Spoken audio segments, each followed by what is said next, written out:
Hello mga ka-happy! Andito tayo sa Popo Live. So kung nakikita nyo naman, magla-live tayo dito kay Popo Live. At pasensya na sa aking mukha kasi gabi na po, matutulog na sana ako. Pero nagbabasa-basa kasi ako ng mga comments. Pag may time talaga ako, nagbabasa ako ng mga comments sa mga video ko sa YouTube channel.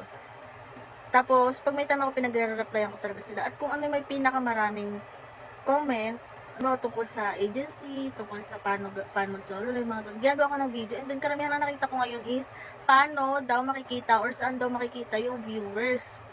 Ilang comment yung nabasa ko about dito. Kay Popo Live po tayo ha, baka malito kayo.